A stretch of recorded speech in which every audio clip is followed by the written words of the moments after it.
le fameux clavier Bluetooth, alors en QWERTY. Alors pour ceux qui sont français de France, malheureusement c'est du QWERTY, c'est pas du AZERTY, fait que le clavier est de forme nord-américaine.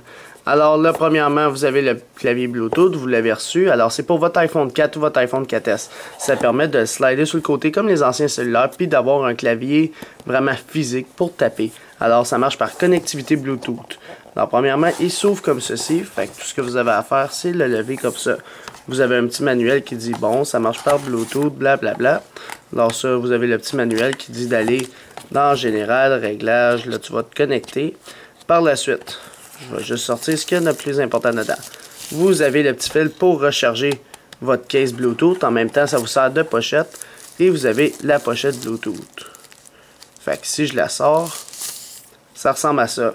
Fait que tu rentres ton iPhone là-dedans, tu glisses de même, tu as un beau petit clavier Bluetooth que tu peux taper directement comme les anciens cellulaires.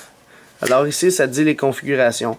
Ça te dit où est-ce qu'est rendue ta charge à partir d'ici.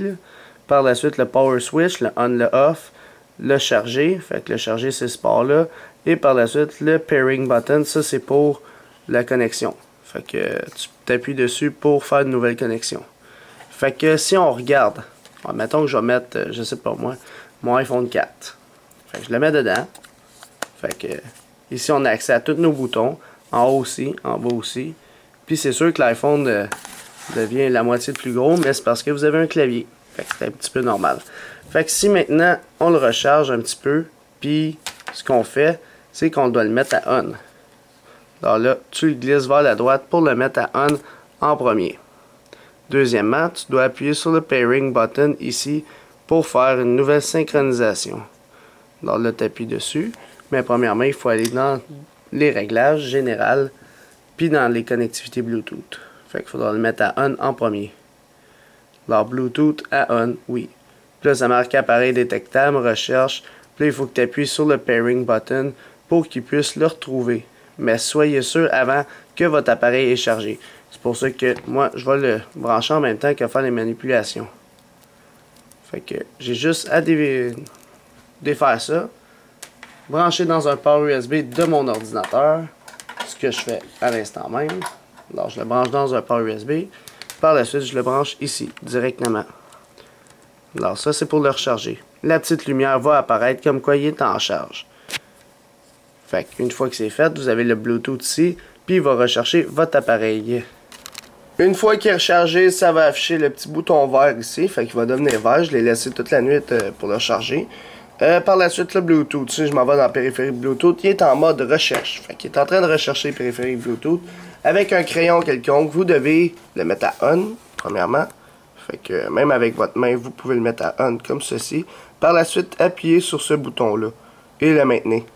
Ce que ça fait, ça, c'est que votre périphérique Bluetooth, il va être en mode recherche. Comme ceci.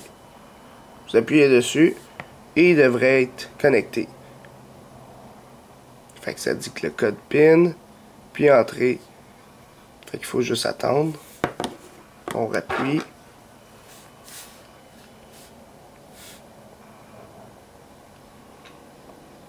On va attendre un peu, le temps qu'il se connecte. Comme vous pouvez le constater, le bleu qui est ici, ça dit qu'il est en mode recherche puis pair.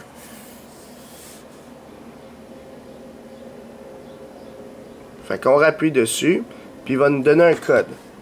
Vous voyez le code ici? 2784, vous devez le taper avec le clavier. 2784. Enter. Une fois que c'est fait, ça va vous dire qu'il est connecté, comme ceci.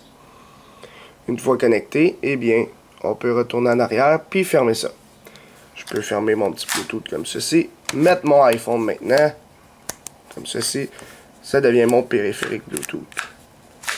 Admettons que je l'ouvre. Puis on va dire que je vais dans les notes, par exemple. Je fais plus notes. Je peux tourner mes notes. Par la suite, ouvrir ça. Puis dire Alex. Est le best. Et voilà. Pour ceux qui sont habitués avec ce clavier-là, là, vous pourrez taper vite. Fait que ce qui est le fun avec ça, c'est que ça l'enlève la partie clavier. Fait qu'au lieu de taper avec votre iPhone, vous tapez avec votre clavier, puis le clavier s'enlève d'ici. Fait que c'est quand même intéressant. Puis vous avez des raccourcis comme avoir accès au Spotlight directement depuis ici, ce bouton-là. Vous avez les fonctions, etc. Fait que c'est tout pour le clavier Bluetooth qu'on a sur Shopify Pro pour votre iPhone 4, 4S. Puis c'est ça, c'est Alex de Shopify Pro.